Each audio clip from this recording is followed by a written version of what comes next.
80 orang setiap tahunnya itu disyahadatkan di dalam gereja, dipegang tangannya, langsung murtad dari kekristenan atau meninggalkan iman Kristennya. Salam, jumpa lagi bersama saya dalam Kristen Menjawab.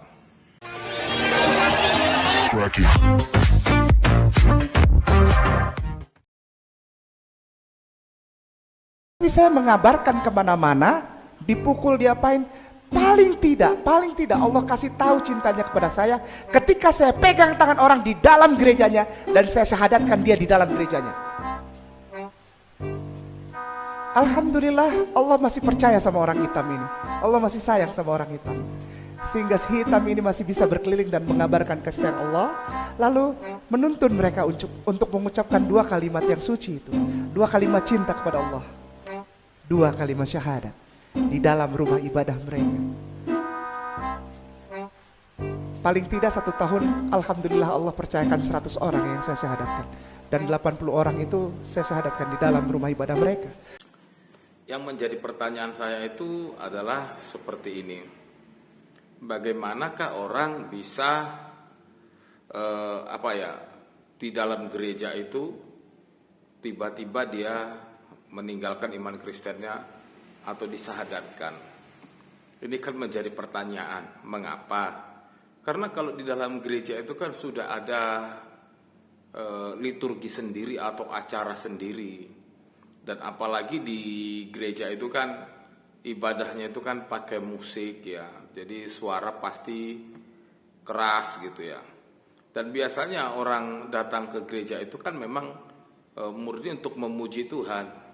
Jadi kalau dia bukan orang yang sungguh-sungguh, dia nggak akan pasti datang ke gereja. Jadi kalau di dalam gereja, bagaimana dia mau disyahadatkan? Karena kan di gereja itu semuanya itu kan fokus ke depan ya. Di depan itu ada yang memimpin pujian, lalu kemudian setelah itu ada pendeta yang khotbah gitu ya. Bagaimana mensyahadatkannya? Kan nggak fokus ya. Nggak bisa fokus lah. Karena apa? Karena kan ada musiknya gitu ya, terus ada suara gitu ya. Terus yang berikut itu juga kan sulit lah kalau istilahnya mensyahadatkan orang di dalam gereja. Apalagi dikatakan setiap tahun 80 ya. Ya secara manusia jumlah yang fantastis gitu ya. Fantastisnya dalam arti bisa mereka dipengaruhi untuk berpindah agama itu di dalam gereja. Itu memang masih sesuatu yang sulit kita terima dengan logika ya. Kalau misalnya itu terjadi di luar gereja, oke lah. Tapi kalau itu terjadi di dalam gereja, kayaknya masih sesuatu yang sulit lah.